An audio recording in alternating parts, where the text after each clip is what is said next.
प्रभु तेरी वाणी जीवन की रोटी, नैनों की ज्योति अंधेरा मिटाती।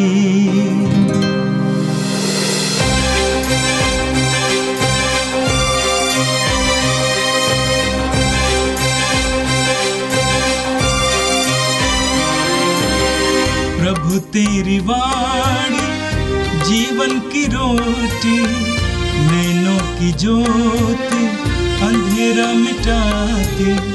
प्रभु तेरी वाणी जीवन की रोटी, नैनों की ज्योति अंधेरा मिटाती।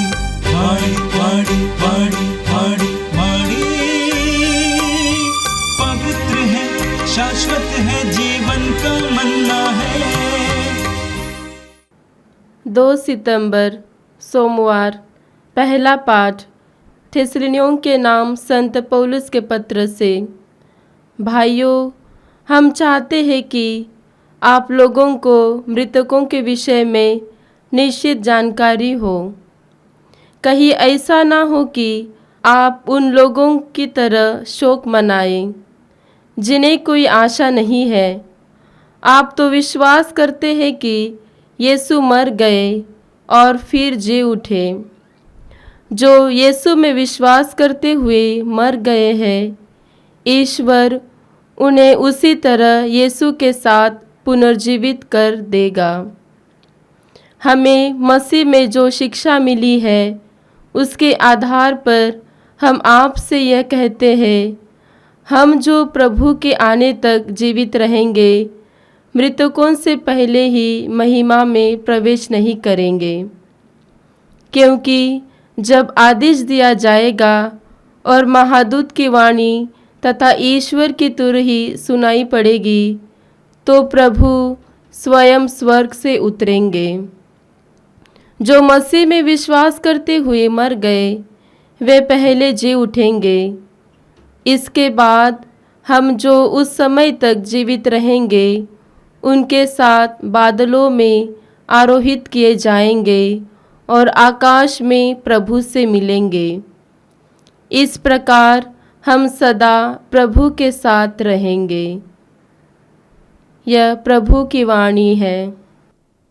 संत लूकस के अनुसार पवित्र सुसमाचार अध्याय 4 वाक्य 16 से 30 तक।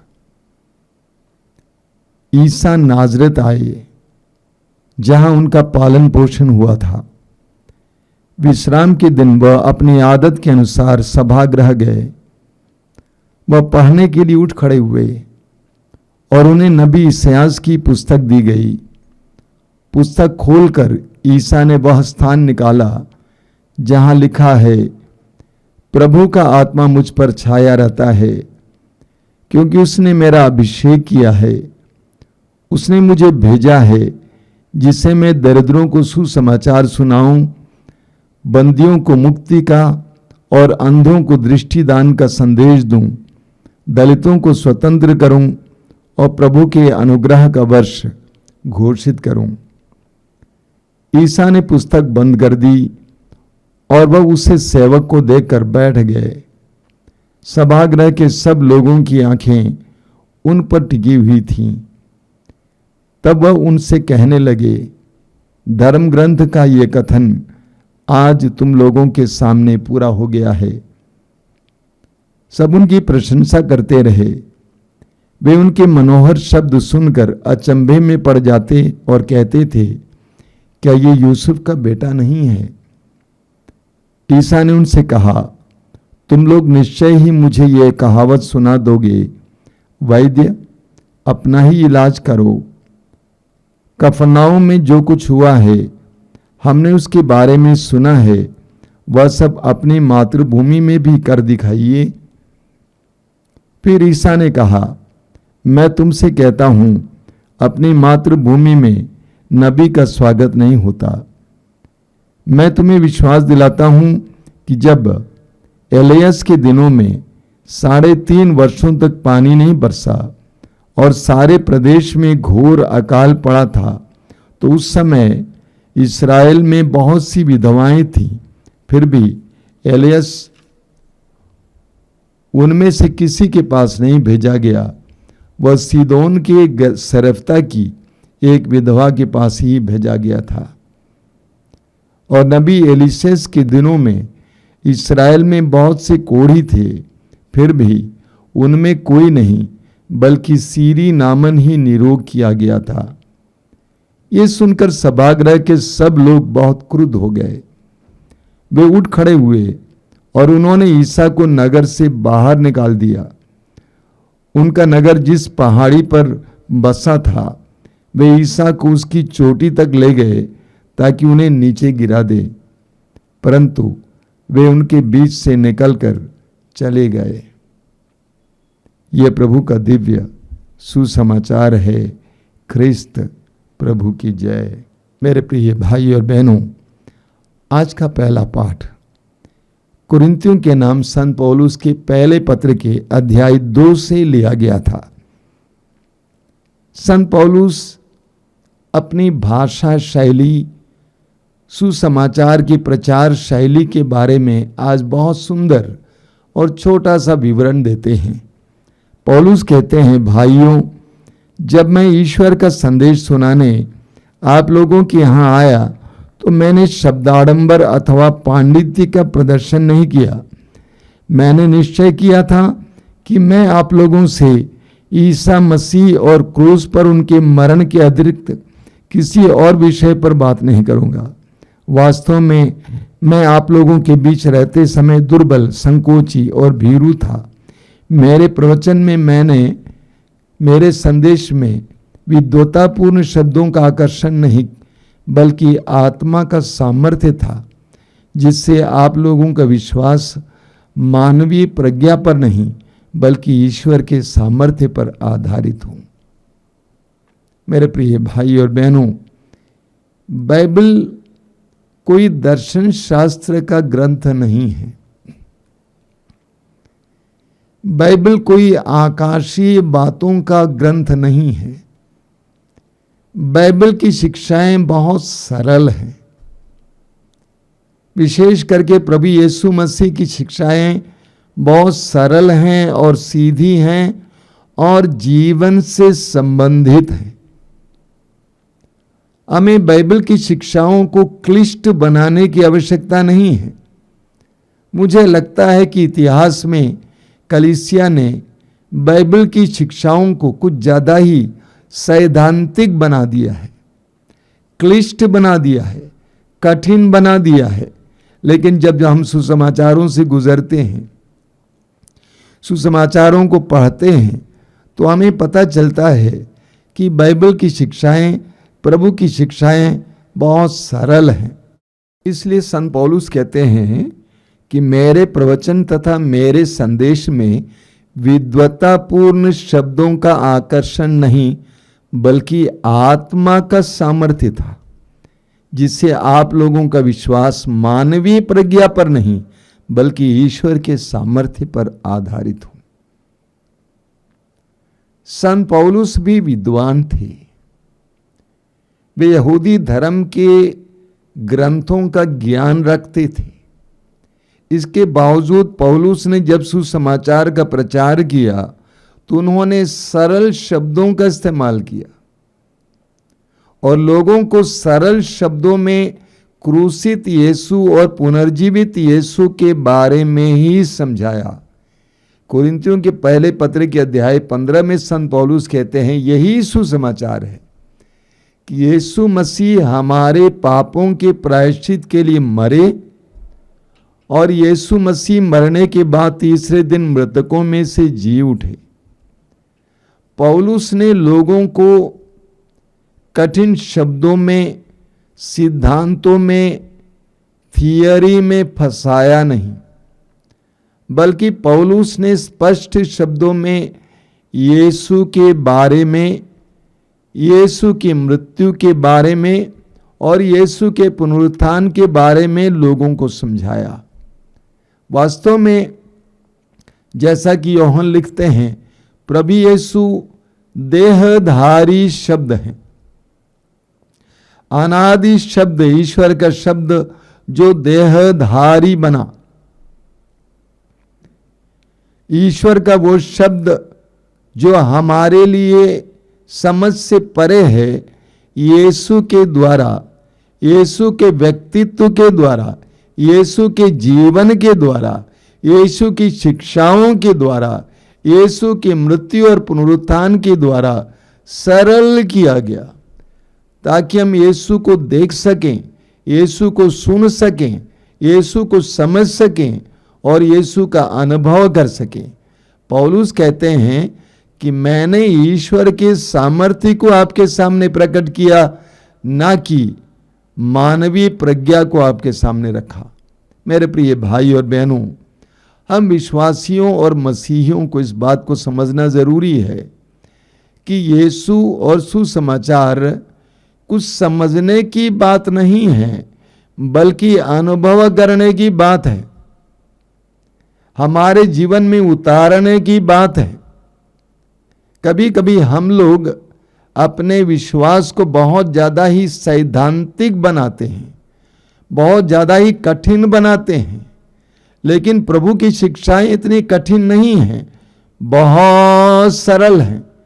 सरल से सरल लोग समझने वाली भाषा, सरल से सरल लोग समझने वाली बातें, हमें प्रभु के वचनों से प्रभु के मर्म को समझने की आवश्यकता है। उसके लिए आवश्यकता है कि हम पवित्र वचन को विश्वास, भरोसे और ईश्वरीय प्रज्ञा के रूप में पढ़ें। और आज का सुसमाचार संत लूकस के सुसमाचार के अध्याय 4 से लिया गया था।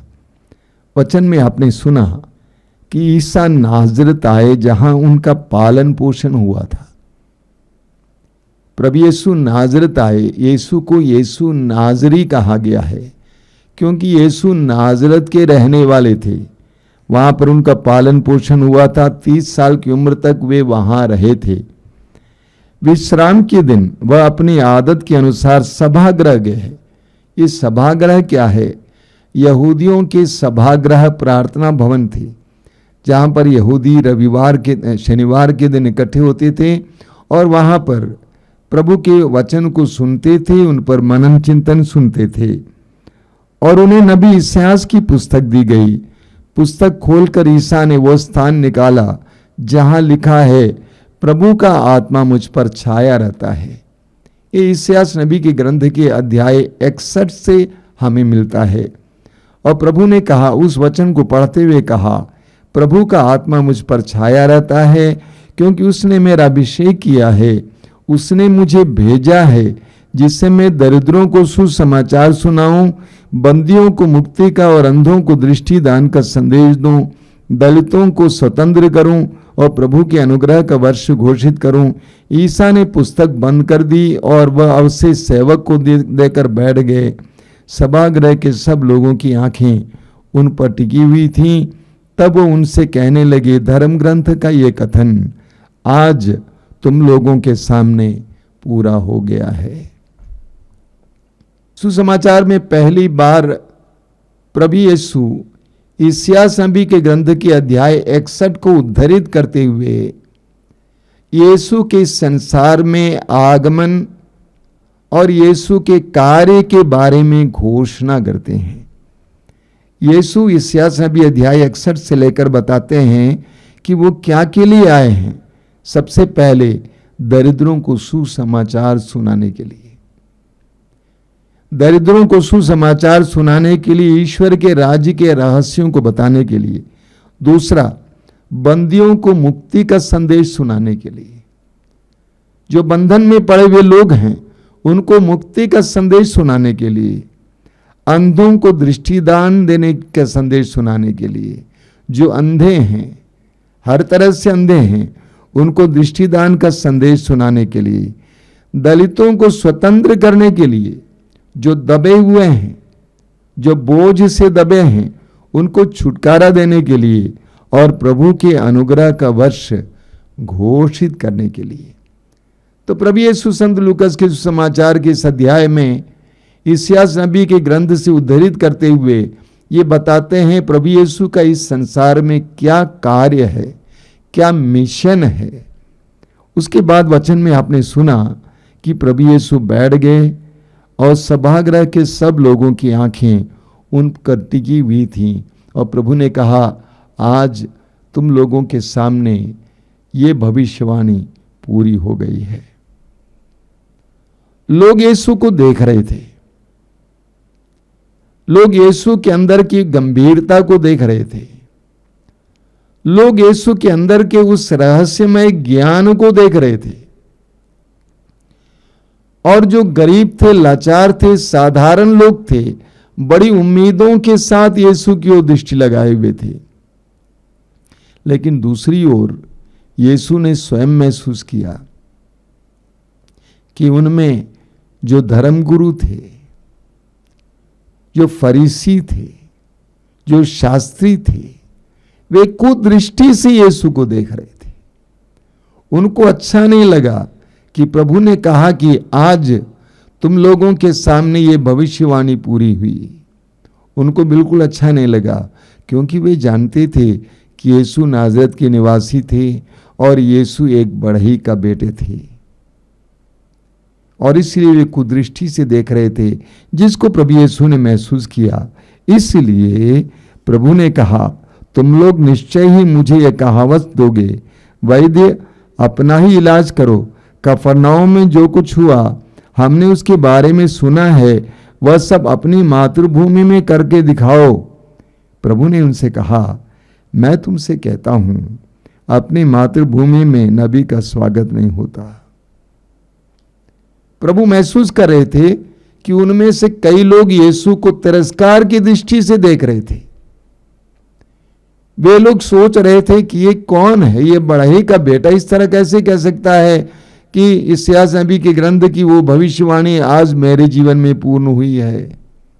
इसीलिए वे तिरस्कार की दृष्टि से देख रहे थे, यीशु महसूस कर रहे थे। इसीलिए प्रभु यीशु ने उनको चिढ़ाते हुए दो उदाहरण दिया।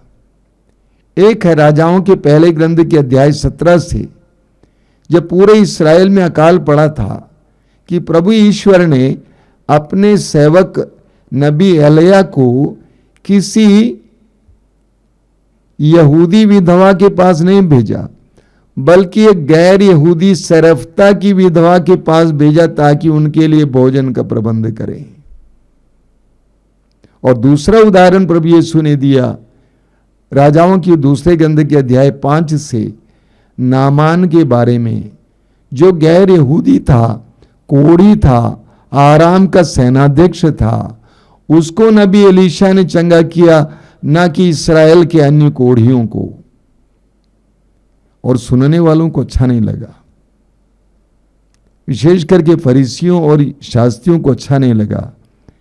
इसीलिए वे क्या किए, वचन में लिखा हुआ, वे उठ खड़े हुए और उन्होंने ईसा को नगर से बाहर निकाल दिया। उनका नगर जिस पहाड़ी पर बसा था, वे ईसा को उसकी चोटी तक ले गए ताकि वह उन्हें नीचे गिरा दे। लेकिन प्रभु यीशु उनके बीच से निकल जाते हैं। तो प्रभु यीशु ने उनके सामने घोषित किया कि ईश्वर ने मुझे दरिद्रों को सुसमाचार सुनाने, बंदियों को आजादी देने, अंधों को दृष्टिदान देने, दलितों को स्वतंत्र करने, ईश्वर के अनुग्रह के वर्ष की घोषणा करने के लिए भेजा है। लेकिन वे यीशु को स्वीकार नहीं कर पाए। उन्होंने यीशु को तिरस्कार की दृष्टि से ही देखा। मेरे प्रिय भाई और बहनों, कभी कभी हम सोचते हैं, अगर हम प्रभु के पक्ष में हैं, ईश्वर के राज्य के अनुसार जीवन जीते हैं, प्रभु के वचन के अनुसार जीवन जीते हैं, तो हमें सम्मान मिलना चाहिए, संसार से स्वीकृति मिलनी चाहिए, कोई आवश्यकता नहीं है। प्रभु के सुसमाचार के कार्य के प्रारंभ में ही प्रभु का तिरस्कार हुआ। उनके अपने ही देश में ही उनका तिरस्कार हुआ, अपने ही गांव में ही उनका तिरस्कार हुआ। हमारा भी तिरस्कार होगा। प्रभु के राज्य के अनुसार, प्रभु के वचन के अनुसार जीने से हमें संसार से स्वीकृति मिलना जरूरी नहीं है। आइए हम प्रार्थना करें। प्रभु यीशु, धन्यवाद देते हैं तेरे व्यक्तित्व के लिए, तेरे सुसमाचार के लिए धन्यवाद देते हैं। धन्यवाद देते हैं क्योंकि तूने हमारे लिए अपने आप को अर्पित किया। तूने ईश्वर के राज्य के लिए अपने आप को अर्पित किया, पिता की आज्ञा का पालन के लिए अपने आप को अर्पित किया। हमारे जीवन में भी हमें धैर्य प्रदान कीजिए, साहस प्रदान कीजिए, ताकि हम तेरे राज्य के अनुसार, तेरे वचन के अनुसार जी सकें। हे प्रभु यीशु, इन वचनों को सुनने वाले मेरे भाई बहनों को आशीर्वाद देना। आज का संपूर्ण दिन उनके लिए कृपा का दिन बने, आशीष का दिन बने। हमारी इस प्रार्थना को ग्रहण कर, आमीन।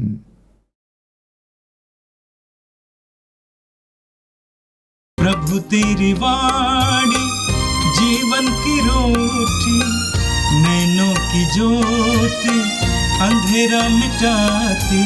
वाणी वाणी वाणी वाणी वाणी पवित्र है, शाश्वत है जीवन का मन्ना।